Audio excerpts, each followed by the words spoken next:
साथियों नमस्कार। आपका हमारे YouTube चैनल एल के केमिस्ट्री में स्वागत है। और आज के वीडियो लेक्चर में हम बात करेंगे उत्तराखंड अधिनिस्थ संवर्ग गय का जो पिछले बार जो परीक्षा आयोजित हुई थी, स्कैनिंग परीक्षा 2015 में हुई थी, उसका हम पेपर सोल्व करेंगे पूरा। और जो पेपर में नंबर ऑफ क्वेश्चन रहेंगे हमारे 150 क्वेश्चन रहेंगे। इन 150 को हम दो वीडियो में कवर करेंगे। एक वीडियो में 75 क्वेश्चन, दूसरी वीडियो में 75 क्वेश्चन हम सॉल्व करेंगे। और इसका एग्जाम पैटर्न का थोड़ा सा वो देखते हैं कितने नंबर का कौन सा पोर्शन कवर होगा, क्योंकि हमारा जो एग्जाम है 21 मार्च को बिल्कुल नज़दीक है। आप एक बार देख लीजिए, जनरल स्टडी का जो पोर्शन है 35 मार्क्स का आएगा ये। और जो टीचिंग एप्टीट्यूड है 40 मार्क्स, उत्तराखंड जीके 30 मार्क्स, और रीजनिंग 25 और हिंदी 20 मार्क्स की आएगी। तो टोटल जो हमारा क्वेश्चन पेपर बनेगा ये 150 नंबर का बनेगा। और समय रहेगा 2 घंटे। 2 घंटे के अंदर हमें पूरा पेपर सोल्व करना होगा। अब हम इसको जानते हैं कि किस प्रकार से हम इसको सोल्व करेंगे। और पैटर्न जो हमारा पिछली बार पेपर आया था 2015 में, किस टाइप से क्वेश्चन पुटअप किए गए थे उनको हम सोल्व करेंगे, ताकि जो 21 तारीख में पेपर होने वाला है हमारा, हमको आइडिया रहे कि ये पोर्शन ऐसे टाइप से अटेम्प्ट करना होगा मैं। ओके, चलिए हम बात करते हैं फर्स्ट क्वेश्चन। ये पेपर है मेरे पास 2015 का लेक्चरर, उत्तराखंड लेक्चरर का पेपर है ये हमारा इंटर कॉलेज का।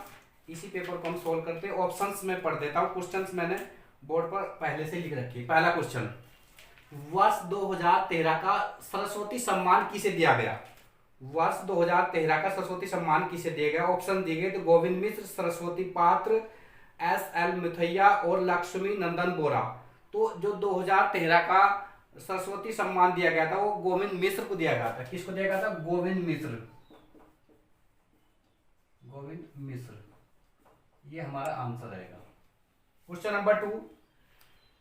क्वेश्चन नंबर 2 आप यहां से देखना, गलाइसको में हुए राष्ट्रमंडल खेल 2014 में सीमा पुनिया ने डिस्कस थ्रो में कौन सा पदक जीता था?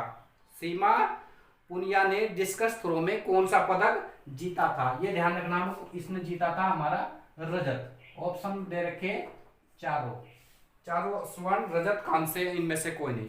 तो हमारा आंसर रहेगा रजत पदक। क्वेश्चन नंबर 3, अफगानिस्तान 2014 में निर्वाचित राष्ट्रपति कौन थे? आप दोनों जो इसमें ऑप्शंस दे रखे, हामिद करजई, अब्दुल्ला और अशरफ घानी अहमद जई और मोहम्मद अली अहमदी। तो इसका जो सही उत्तर रहेगा हमारा अशरफ घानी अहमद जई। अशरफ घानी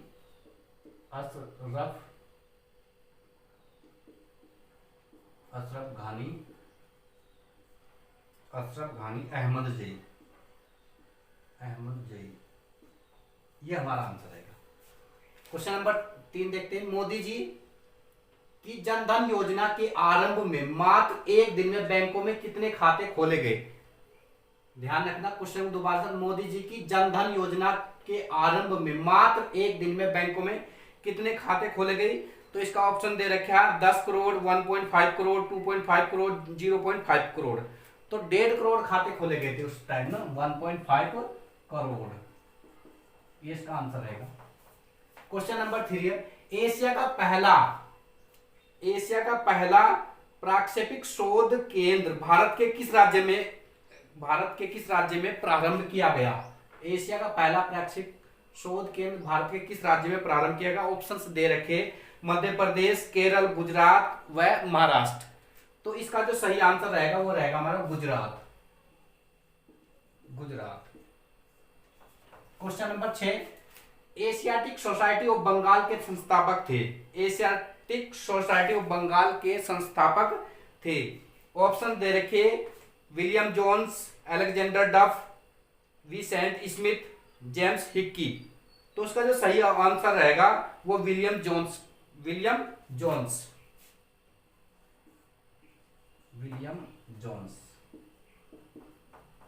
ये सही आंसर है हमारा।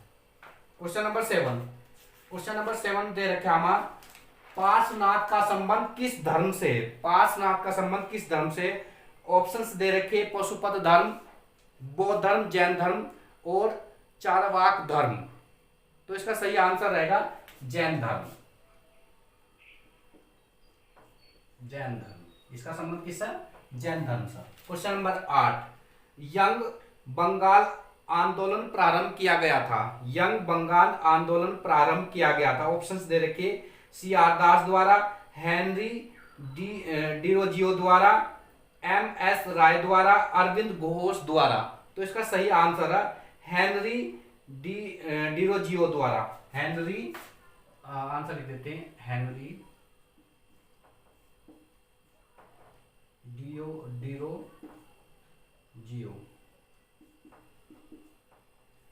हेनरी डिरोजियो द्वारा। नेक्स्ट क्वेश्चन हमारा क्वेश्चन नंबर 9, किस दस्तावेज को आधुनिक शिक्षा का मैग्ना कार्टा कहा जाता है? बहुत इंपॉर्टेंट क्वेश्चन है। किस दस्तावेज को आधुनिक भारतीय शिक्षा का मैग्ना कार्टा कहा जाता है? ये कहा जाता है वुड डिस्पैच को। किसको कहा जाता है? Wood dispatch. Wood dispatch. Okay, next question, इसके ऑप्शन दे रखे थे मैकाले, हंटर, वुड, उपरोक्त सही, तो वुड डिस्पैच, ये ध्यान रखना। नेक्स्ट, ब्रिटिश भारत में पहली सरकारी जनगणना का वर्ष था। क्वेश्चन नंबर 10 देखो, ब्रिटिश भारत में पहली सरकारी जनगणना का वर्ष था 1891, 1881, 1851, 1861। तो इसका सही आंसर रहेगा हमारा 1881, 1881। ओके, नेक्स्ट क्वेश्चन नंबर 11, किस आधुनिक संस्था की स्थापना वर्ष 1927 में हुई? किस आर्थिक संस्था की स्थापना वर्ष 1927 में? कौन कौन सी संस्था है वो? Federation of Indian Members of Commerce and Industries, Bharatiya Reserve Bank, Bank of India, इनमें से कोई नहीं। देखो छांटने का तरीका, बैंक ऑफ इंडिया की 1927 में नहीं हुई, भारतीय रिजर्व बैंक की 1935 में हुई थी। तो federation of Indian Members of Commerce and industries की स्थापना हुई थी। इसका शॉर्टकट लिख देते हैं, federation of Indian chambers commerce and industries, ये था वो। इस बैंक की स्थापना हुई थी 1927 ईस्वी में। आर्य समाज की स्थापना कहाँ हुई? क्वेश्चन नंबर 12, आर्य समाज की स्थापना कहाँ हुई? हरिद्वार में हुई, मुंबई में हुई, लाहौर में हुई और पठानकोट में हुई। तो इसका आंसर है हमारा मुंबई। कहां पर हुई? मुंबई। नेक्स्ट, अधिकतम वन क्षेत्र वाला राज्य, बहुत इंपॉर्टेंट, अधिकतम वन क्षेत्र वाला राज्य। ऑप्शन हमारा मध्य प्रदेश, उत्तर प्रदेश, हिमाचल प्रदेश, आंध्र प्रदेश। तो इसका सही आंसर रहेगा हमारा मध्य प्रदेश, एमपी। एमपी में सबसे अधिक वन पाए जाते हैं। क्वेश्चन नंबर 14 दिया, निम्नलिखित में से किस राज्य में चिल्का झील स्थित है? किस राज्य में चिल्का झील स्थित है? ऑप्शन दे रखा, आंध्र प्रदेश, मणिपुर, महाराष्ट्र, उड़ीसा। तो इसका सही आंसर रहेगा हमारा उड़ीसा। आप अपने आंसर भी चेक करते रहना, जैसे मैं ऑप्शंस बोलता रहता हूं। नेक्स्ट, भारत में अंतरिक्ष यान मार्स ऑर्बिटल, 15 क्वेश्चन देखो, भारत में अंतरिक्ष यान मार्स ऑर्बिटल ने मंगल की कक्षा में कब प्रवेश किया? ये बहुत इंपॉर्टेंट सवाल है। और भारत में अंतरिक्ष यान मार्स ऑर्बिटर ने मंगल कक्षा में कब प्रवेश किया? ऑप्शन दे के 12 नवंबर 2013, 24 सितंबर 2014, 26 जनवरी 2015, 15 अगस्त 2014। तो उसका सही आंसर रहेगा 24 सितंबर 2014। क्या रहेगा? 24 सितंबर 2014, 24 सितंबर 2014। नेक्स्ट क्वेश्चन नंबर 16, एशियन खेल 2014 में कितने साल बाद भारतीय हॉकी टीम ने स्वर्ण पदक जीता? एशियन टीम 2014 में कितने वर्ष बाद भारतीय हॉकी टीम ने स्वर्ण पदक जीता? ऑप्शन है 12, 14, 16, 18। तो ये सही आंसर रहेगा इसका 16 साल बाद। कितने साल बाद स्वर्ण पदक जीता था? 16 साल बाद। Next question number 17, Lionel Messi दुनिया के सबसे मूल्यवान फुटबॉलर किस देश के हैं? लियोनेल मेसी दुनिया के सबसे मूल्यवान फुटबॉलर किस देश के हैं? ऑप्शंस दे रखे ब्राजील, अर्जेंटीना, पुर्तगाल, स्पेन। तो ये अर्जेंटीना देश के हैं। कौन से देश के? Argentina. Argentina. Next 18 question, Nagaland का राज्यपाल वर्ष 2014 में किसे नियुक्त किया गया? नागालैंड का राज्यपाल वर्ष 2014 में किसे नियुक्त किया गया? 18 ऑप्शन दे रखा, केसरीनाथ त्रिपाठी, पद्मानाथ आचार्य, ओपी कोहली, बलराज दास टंडन। तो इसका सही आंसर रहेगा पद्मानुभा आचार्य। पद्मानुभा आचार्य। पद्मानुभा आचार्य। ये इसका सही आंसर रहेगा। क्वेश्चन नंबर 19, कौन सा भारतीय खिलाड़ी विश्व के 100 सबसे अधिक भुगतान पाने वाले खिलाड़ियों की फोर्ब्स की सूची में प्रथम स्थान पाने वाला खिलाड़ी है? ऑप्शन हमारे विराट कोहली, सुरेश रैना, एम एस धोनी, सचिन तेंदुलकर। तो इसका सही आंसर रहेगा हमारा M S Dhoni. M S Dhoni. Okay. Next 20वां क्वेश्चन, किस देश में सर्वाधिक मात्रा में सौर ऊर्जा का उत्पादन होता है? किस देश में सर्वाधिक सौर ऊर्जा का उत्पादन होता है? ऑप्शन है जर्मनी, संयुक्त राज्य अमेरिका, फ्रांस व चीन। तो इसका सही आंसर रहेगा संयुक्त राज्य America, USA. USA, United state of America. Okay. Next question रहेगा हमारा, किस नदी पर जम्मू कश्मीर राज्य की सबसे बड़ी जल विद्युत परियोजना स्थित है? किस नदी पर जम्मू कश्मीर की सबसे बड़ी जल विद्युत परियोजना स्थित है? किस नदी पर? झेलम, व्यास, चिनाब, सिंधु। तो इसका सही आंसर रहेगा चिनाब। कौन सी नदी हो? चिनाब। चिनाब नदी पर जम्मू कश्मीर की सबसे बड़ी जल विद्युत परियोजना स्थित है। नेक्स्ट, कौन सा देशांतर भारत के लुधियाना, कोटा, इंदौर और कोसी शहरों के निकट से गुजरता है? कौन सा देशांतर भारत के लुधियाना, कोटा, इंदौर और कोची शहरों से गुजरता है? तो ऑप्शन दे रखे 74 डिग्री, 78 डिग्री, 74 डिग्री पूर्व, 78 डिग्री पूर्व, 76 डिग्री पूर्व, 80 डिग्री पूर्व। तो ये न्यूमेरिकल वाला डाटा, इसका आंसर रहेगा 76 डिग्री पूर्व। 76 डिग्री पूर्वी, पूर्व। ये इसका आंसर रहेगा। तो क्वेश्चन नंबर 23 की ओर चलते हैं अब। चलिए शुरू करते हैं क्वेश्चन नंबर 23। क्वेश्चन नंबर 23 में क्या पूछा गया हमसे, किस राज्य युग्म में 2011 के अनुसार समान जनसंख्या घनत्व है? यानी किस राज्य युग्म, कुछ युग्म दे रखे और उन युग्मों के अनुसार समान जनसंख्या घनत्व कौन से राज्य में? युग्म पढ़ देता हूं, छत्तीसगढ़ व उत्तराखंड, दूसरे नंबर पर मध्य प्रदेश व असम, तीसरे नंबर पर महाराष्ट्र व तमिलनाडु और चौथे नंबर पर त्रिपुरा व पंजाब। तो इन चारों युग्मों में 2011 के अनुसार समान जनसंख्या घनत्व कौन से में? ये ध्यान रखना, छत्तीसगढ़ व उत्तराखंड है इसमें। छत्तीसगढ़ व उत्तराखंड, ठीक है। छत्तीसगढ़ व उत्तराखंड। ओके। तो ये एक ऐसा कॉम्बिनेशन स्टेट का जिसमें 2011 के अनुसार समान जनसंख्या घनत्व है, ठीक है। अच्छा, क्वेश्चन नंबर हम बात करते हैं 24 की। प्रथम पंचवर्षीय योजना में निम्नलिखित में से किस सार्वजनिक क्षेत्र को उच्च प्राथमिकता दी गई? ऑप्शंस पढ़ देता हूं। प्रथम पंचवर्षीय योजना में निम्नलिखित में से किस सार्वजनिक क्षेत्र को उच्च प्राथमिकता दी गई? नंबर 1 कृषि, नंबर 2 सिंचाई, नंबर 3 कृषि व सिंचाई, नंबर 4 संचार। तो इसका आंसर रहेगा कृषि व सिंचाई। कृषि व सिंचाई, कृषि व सिंचाई, ये इसका आंसर रहेगा। नेक्स्ट क्वेश्चन, क्वेश्चन नंबर 25, निम्न में कौन स्टेट ट्रेडिंग कॉर्पोरेशन का कार्य नहीं है? निम्न में कौन स्टेट ट्रेडिंग कॉर्पोरेशन का कार्य नहीं है? ऑप्शंस पढ़ देता हूं। निर्यात, आयात, घरेलू व्यापार, ऑप्शन डी व्यापार के लिए ऋण उपलब्ध कराना। तो इसका सही आंसर रहेगा व्यापार के लिए ऋण उपलब्ध कराना स्टेट ट्रेडिंग कॉरपोरेशन का कार्य नहीं। स्टेट ट्रेडिंग कॉरपोरेशन का कार्य केवल आयात निर्यात घरेलू व्यापार। ठीक है, तो इसका आंसर हो जाएगा व्यापार के लिए ऋण उपलब्ध कराना। व्यापार के लिए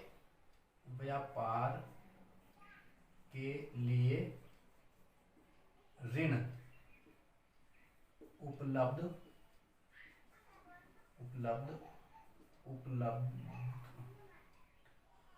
उपलब्ध कराना,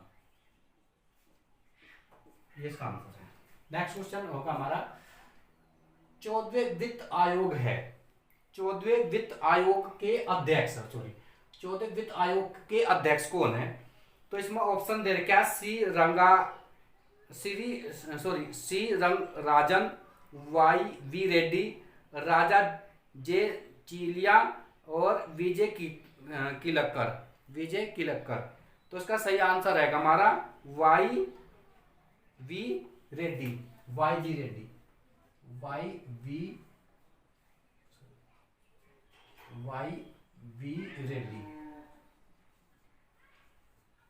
रेड्डी।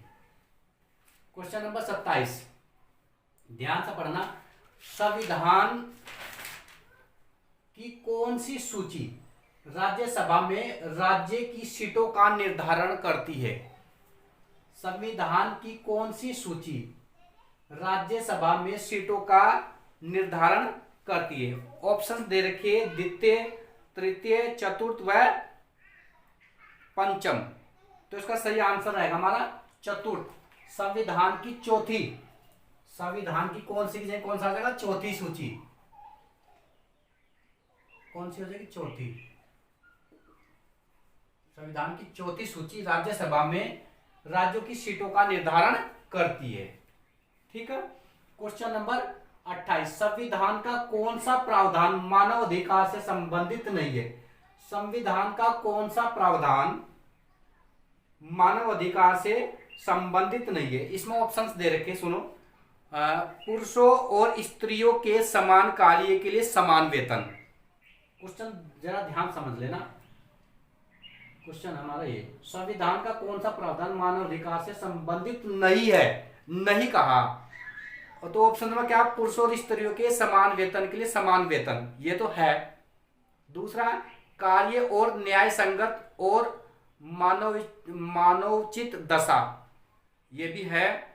विश्राम और अवकाश, ये भी है। और जो नहीं है वो है धर्म की स्वतंत्रता, यानी भारतीय संविधान में धर्म की स्वतंत्रता मानव अधिकार से संबंधित नहीं है। तो इसका आंसर कौन सा होगा? धर्म की स्वतंत्रता।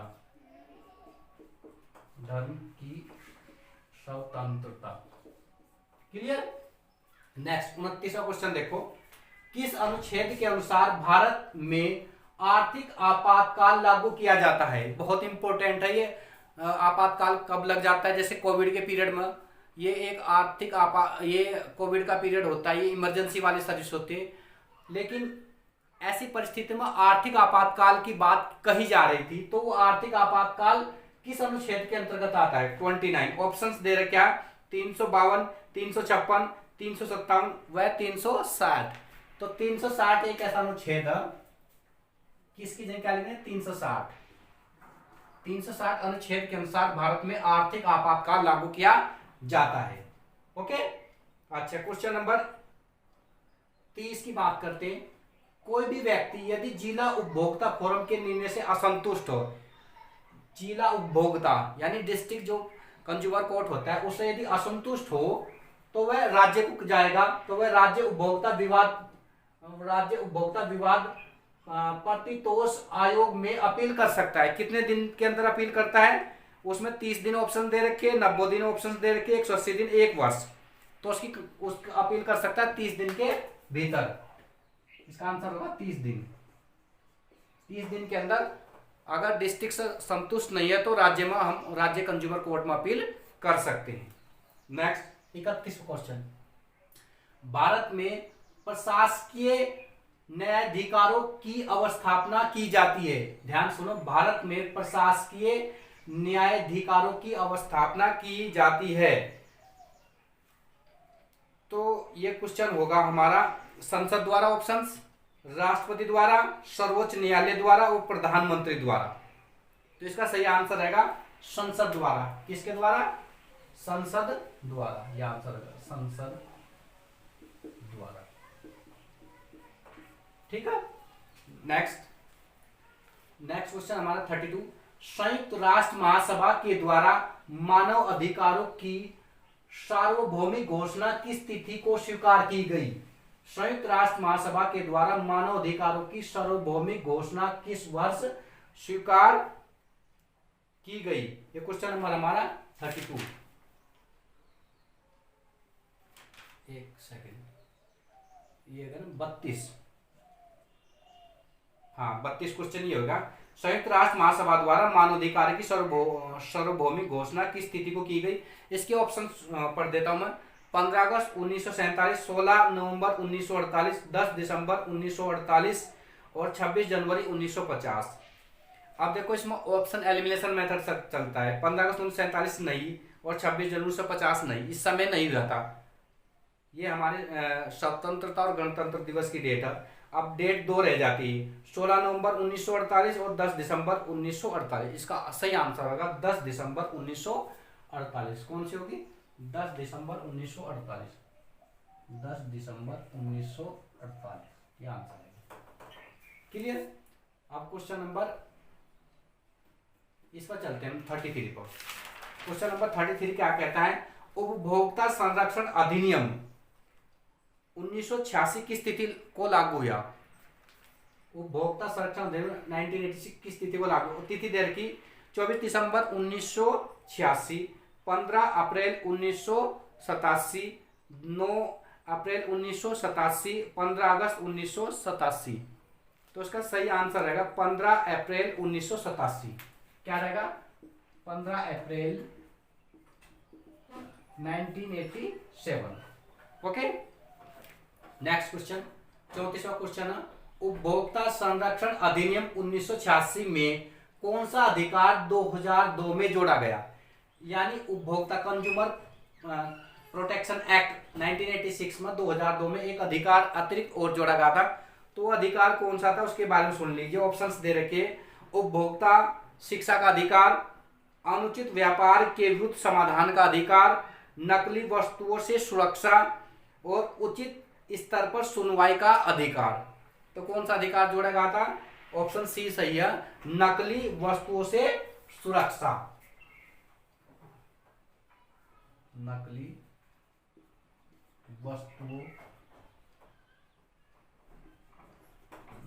वस्तुओं से सुरक्षा,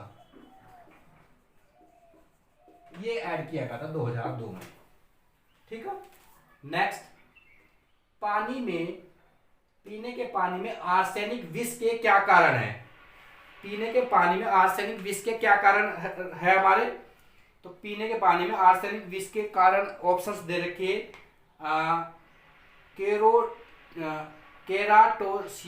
केराटोसियस, अतिसार, टाइफाइड और निमोनिया। तो इसका सही आंसर होगा केराटोसियस।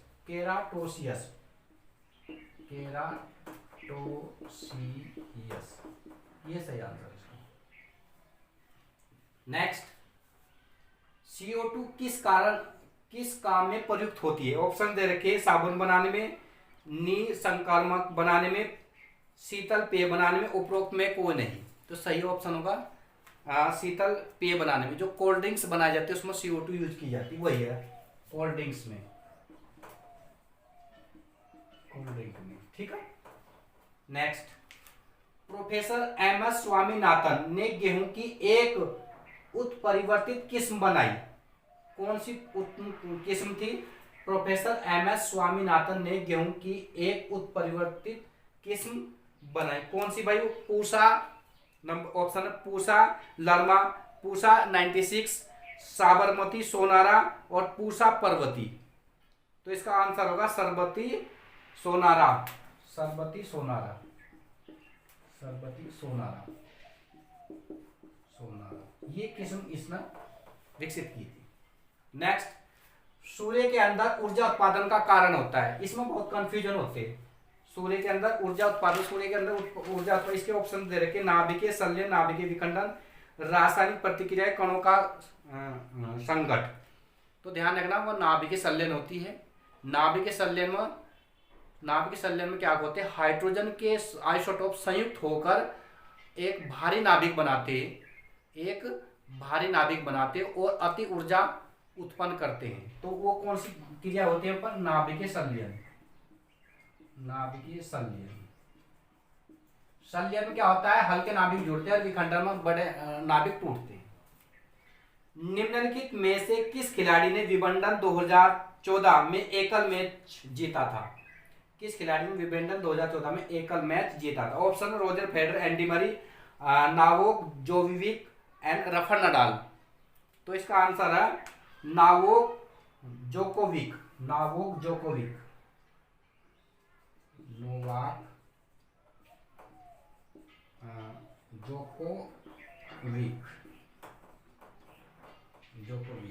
ठीक। नेक्स्ट क्वेश्चन हमारा, निम्न में से किस एक ग्रीन हाउस इफेक्ट में योगदान है? निम्न में से कौन एक ग्रीन हाउस इफेक्ट में योगदान है? ऑप्शन दे रखे नाइट्रोजन, ऑर्गन, ऑक्सीजन, जल वाष्प।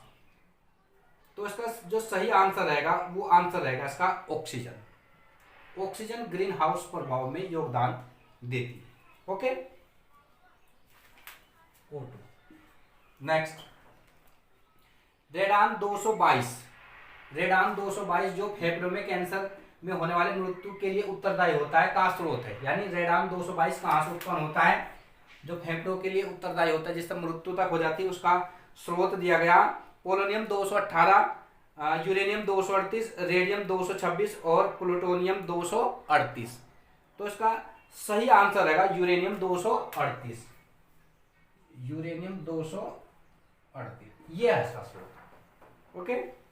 नेक्स्ट, ओजोन की परत की मोटाई किस में मापी जाती है?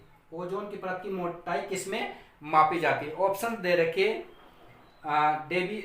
डेसिबल, डीबी ब्रैकेट में लिखा, डॉप्सन यूनिट DU और बैक्यूल, उपरोक्त में से कोई नहीं। तो इसका आंसर का डॉप्सन, किस में नापी जाती है? डॉप्सन। ये साइंटिस्ट का नाम ही है डॉप्सन, जिसके आधार पर ओजोन परत की मोटाई नापी जाती है। अच्छा, नेक्स्ट क्वेश्चन, कौन सी प्रोटीन दूध में उपस्थित है? ऑप्शन दे रखी केसिन, ग्लोब्यूलिन, एल्बुमिन, हीमोग्लोबिन। देखो हीमोग्लोबिन तो है नहीं दूध के अंदर, ये तो ब्लड के अंदर रहता है। एबुलिन, ग्लोब्यूलिन एंड केसिन। तो केसिन ही होती है जो हमारे दूध के अंदर पाई जाती है, केसिन। ठीक है। नेक्स्ट, कौन टिप्सन एंजाइम का स्रोत है? कौन टिप्सन एंजाइम का स्रोत है? इसमें ऑप्शंस दे रखे सेलाइवा ब्रैकेट में दे रखा लार है, ऑप्शन बी पेपियासिटिक रस और अमाशय रस और उपरोक्त सभी। तो इसका जो सही ऑप्शन होगा पेक्रियाटिक रस लिख देता हूं, पेक्रियाटिक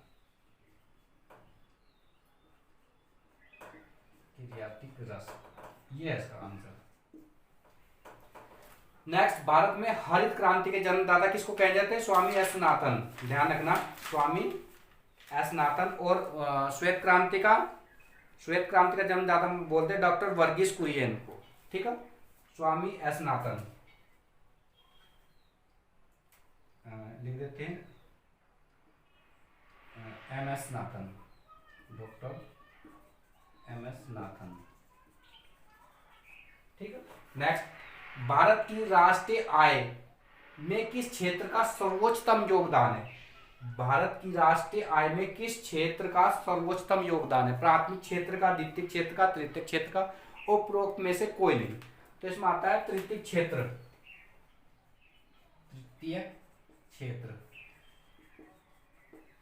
तृतीय क्षेत्र। नेक्स्ट, विश्व बैंक का प्रधान कार्यालय कहाँ है? विश्व बैंक का प्रधान कार्यालय कहाँ स्थित है? ऑप्शन दे रखे, Manila, Washington DC, New York, Geneva. तो प्रधान मुख्यालय कहाँ? वाशिंगटन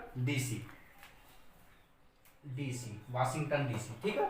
नेक्स्ट, कृषि उत्पादन के निर्धारक कारक है। कृषि उत्पादक के निर्धारक कारक क्या होंगे? एक ऑप्शन देके, भूमि, श्रम, पूंजी, उपरोक्त सभी। तो कृषि में सभी आते हैं, भूमि भी, श्रम भी और पूंजी भी, सभी आ जाएंगे। नेक्स्ट 49 इधर पढ़ देता हूं मैं।